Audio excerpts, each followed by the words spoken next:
If I had listened to my mother, I wouldn't be telling this story. But when you're in love, real, stupid, fire-burning, heart-blind love, nothing sounds louder than your own heart. That's exactly how I felt about Uche. He was everything I thought I wanted. Tall, calm, handsome, God-fearing, or so I believed. My name is Amara, and this happened 2 years ago in Enugu. I was 27, a nurse, living alone and tired of heartbreaks. When I met Uche at a wedding in Suka, it felt like fate. He didn't even look at me twice until I dropped my drink and splashed Zobo all over his white kaftan. He laughed, said, "You must be a storm, but I like storms." That was it. My own storm began that day. We started talking daily. His texts were sweet. His voice was gentle. Within 6 months he proposed. It was sudden, but it felt right. Until my mother said something that made my chest tighten. "Amara, have you met his family?" "No," I said. "But he said they live in the village. We'll visit before the wedding." She gave me one of those long, quiet looks mothers give when they smell something they can't explain. "Marrying a man is one thing," she said, "but marrying his family is the real challenge." I waved her off. Mama had always been too traditional for me. I believed in love, not village politics. 2 weeks later, Uche took me to his hometown in Imo State. It was my first time in his village. The road was rough, the air heavy with dust, and everything felt too quiet. His compound had 2 buildings, one old, faded mud house and a newer bungalow beside it. I was surprised when he led me to the mud house. "That's where we'll stay tonight," he said. I frowned. "What about the other one?" He just said, "My uncle stays there. It's complicated." When I met his mother, she barely looked at me. She was sitting on a stool, chewing kola nut, and said only one thing: "You're welcome. May the ancestors guide your heart." I smiled, trying not to overthink it. But later that night, I woke up around 2 a.m. and saw a candlelight moving outside the window. I shook Uche awake. "There's someone outside." He looked, sighed, and said, "Don't worry, it's just my uncle. He prays at night." Something didn't feel right. Why would a man be walking barefoot in the cold, murmuring to himself in the dark? The next morning, the uncle refused to greet me. He walked past me like air. Despite the strange vibes, the wedding planning continued. Uche's family insisted on doing everything in the village. They said it was tradition. I agreed, thinking it would make them warm up to me. The ceremony was quiet. Too quiet. None of his family smiled in any photos. Nobody danced except my side of the family. Even the food was served without joy, as if they were feeding strangers. My cousin whispered to me, "Your husband's family are not happy. Are you sure they like you?" I told her, "They're just shy." But deep down, I felt a coldness I couldn't explain. That night, an old woman approached me while I was removing my jewel. I had never seen her before. "You married into this family," she said, voice shaking. "But did they tell you about the last wife?" My heart froze. "What last wife?" "Ask your husband," she said. "Ask him why his family never speaks of her." Then she walked away. The next morning, I asked Uche directly, "Who is she talking about? Was there someone before me?" He looked up slowly, as if I had said something dangerous. "Don't listen to village gossip. They make up stories." But he wouldn't look me in the eye. Later that day, I overheard his uncle arguing with his mother. "This girl doesn't know. She must not find out. Not now. That was when I knew they were hiding something from me. I went looking. I asked one of the young girls who helped cook at the wedding. She was about 13. Has Luch ever brought a wife here before? She nodded, hesitated, then whispered, Auntie Neka. She came 2 years ago. They said she left, but my mama said she screamed one night, and then she was just gone. Gone? Gone where? That night, I couldn't sleep. I lay beside my new husband, heart racing, eyes wide open. At 3 a.m., I heard it again, candlelight moving outside the window. But this time, there was something else. A voice. A woman's voice. Soft, broken, whispering. Why didn't they tell you about me? And then silence. I didn't sleep the rest of that night. The whisper kept replaying in my mind, a woman's voice, soft and broken. Why didn't they tell you about me? I told myself I imagined it. Maybe the stress of the wedding, the strange behavior from Uche's family, the old woman's warning. Maybe it all built up in my head. But deep down, I knew something was wrong, very wrong.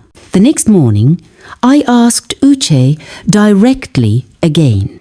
This time, I didn't ask gently. Who is Neka? He looked up from his phone. The smile on his face faded. Because someone said she was your wife before me, and I deserve to know what happened. His jaw clenched. Then he said something that made my stomach turn. She left, that's all. She wasn't strong enough for this family. What does that mean? I asked. He didn't answer.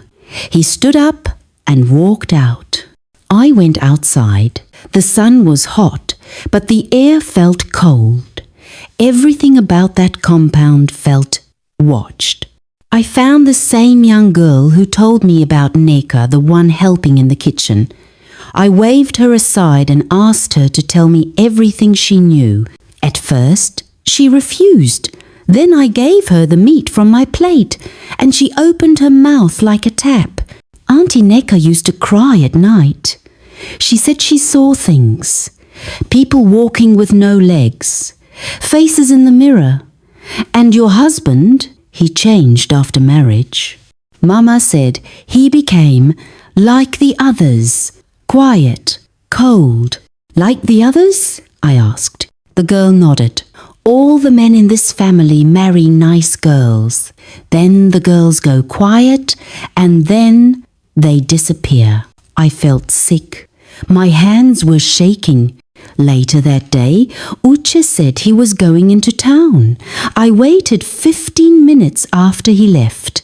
Then I went straight to their house's back door. I had noticed something strange since we arrived. One of the rooms had always been locked, even though the house was nearly empty. The key was hanging from a hook near the kitchen. I took it. When I opened the door, I nearly dropped it from my hands. The room was dark, dusty, and smelled like palm oil and ash. Candles were arranged in a circle in the middle of the floor. Some had melted completely. In the center of the circle was a picture, a woman's photo. She was wearing a white dress, her eyes wide, mouth open as if she was yelling. The photo was burnt halfway. On the wall above the candles, a name was written in red chalk. Neka. Suddenly, I felt a wind blow through the room, but there was no window and no fan. I turned to run, but something caught my eye in the corner. A scarf, red and gold. I recognized it. It was the same one the old woman wore when she gave me the warning after the wedding. Was she connected to this? I backed out slowly and locked the door. I called my mother. I didn't even say hello. Mama, there's something wrong. I think Uche's family is hiding something terrible. She went silent. Then she sighed.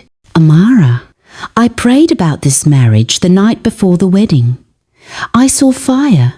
I saw a woman trapped in a room, but I didn't want to scare you. I thought maybe it was just worry. Mama, I saw her name, Neka, and candles, and something bad happened to her. I know it. She paused again. Do you remember your father's cousin, Auntie Clara? She's from that village. Call her.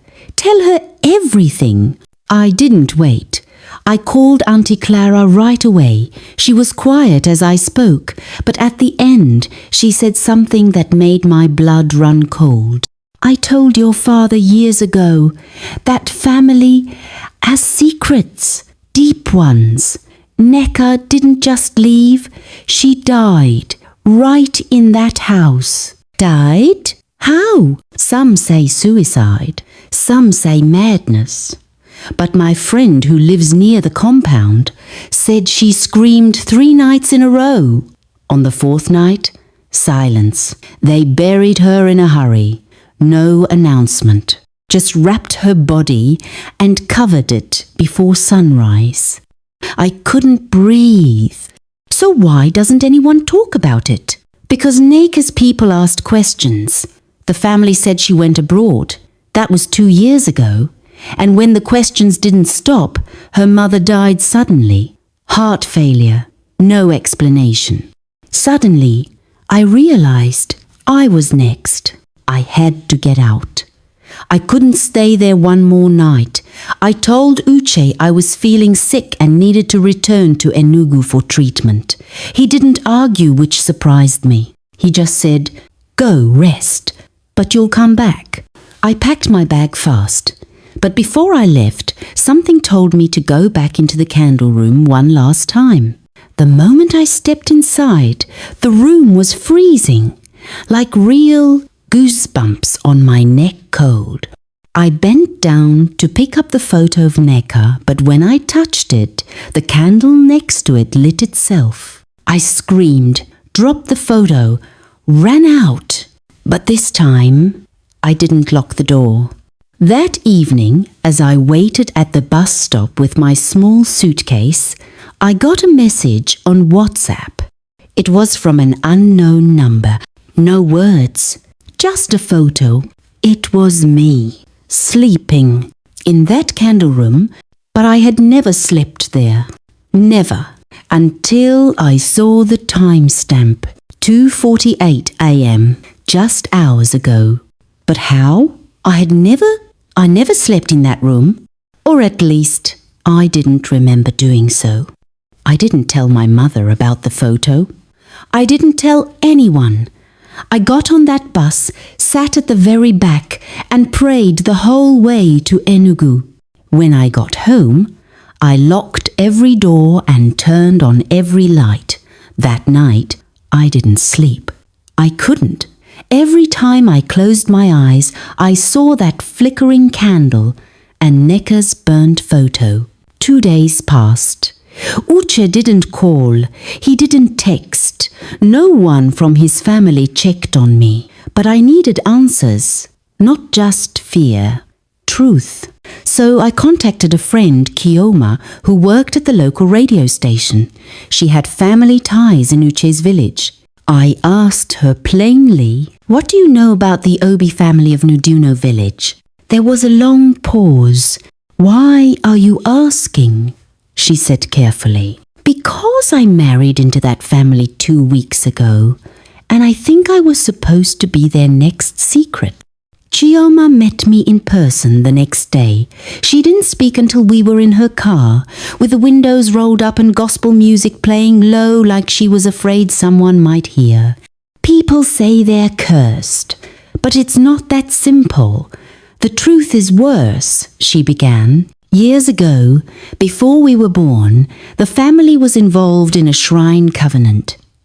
It started with Uche's great-grandfather.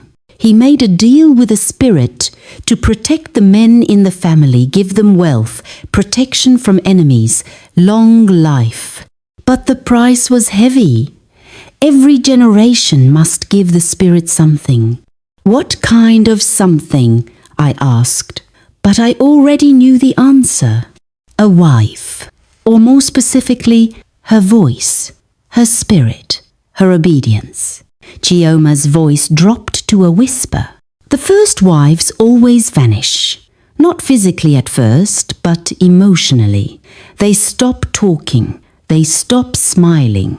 Then they fall ill. Some go mad. Some die. And the family never investigates. They just replace them quietly. I couldn't speak. My heart was pounding in my ears. That night, Uche finally called. "When are you coming home?" "Home?" I didn't answer, he continued, his voice suddenly soft, almost like a threat wrapped in a hug.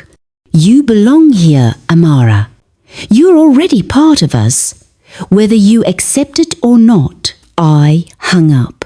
The next morning, someone knocked on my door. It was Uche. He looked calm, too calm. "You forgot your wedding bracelet," he said, holding it out. "You're not complete without it." I didn't reach for it. "Who took that photo of me?" I asked. He tilted his head, then smiled like a schoolboy. "You really don't remember, do you?" I stepped back. "Remember what?" "You slept there. On the 4th night in the village, you walked in by yourself, laid down. We all watched." My chest tightened. "We? Who's we?" "Mother, uncle, the priest, even the girl who cooked your jollof rice. You were part of the ritual, Amara, whether you remember or not. That's how it works." I slammed the door in his face and bolted it shut. He didn't knock again. He didn't call. He just stood there for 3 minutes and left. I had one last option. I returned to Auntie Clara, the one who warned me over the phone. I told her everything, from the room to the voice to the forgotten night. She looked horrified. "They tricked you into a spirit covenant. You were offered not physically, but spiritually. If they complete the final rite, you may lose your ability to speak freely, feel fully, even think independently. You'll become like the others, quiet, obedient, hollow." I asked her if it could be broken. She nodded, "But it's dangerous. You have to return to the village and confront the place where the offering happened and burn the connection. If it's Neka's photo or something else, you must burn it at exactly the hour you were claimed." 2:48 a.m., I said. She gave me a small clay bowl with palm ash, coconut water, and salt. I didn't understand, but she said, "Mix this and say your full name before the flame. If your spirit hasn't left you yet, it'll break." I left that night, drove back to the village, alone. I arrived at 2:15 a.m. Everything was dark, quiet. The compound was silent like death. I used the back door. The key was still where I left it. The candle room was still open. I stepped inside. The photo of Neka was still there, and next to it, I gasped, was a photo of me. Not smiling, not blinking, not alive looking. It had already begun. I set down the clay bowl, poured the salt, poured the water, burnt the palm ash. I held the photo of Neka and whispered, "I know you didn't deserve this, but I will not be the next." Then I set both photos on fire. As the flames rose, the room shook. Candles blew out. Someone screamed.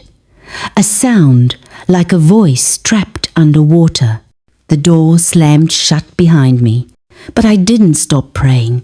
"My name is Amara, daughter of Nikechi. I do not belong to this covenant. My voice is mine. My soul is mine. My life is mine." The candles exploded, and then silence. 1 year later. I never returned to that family. I never saw Uche again.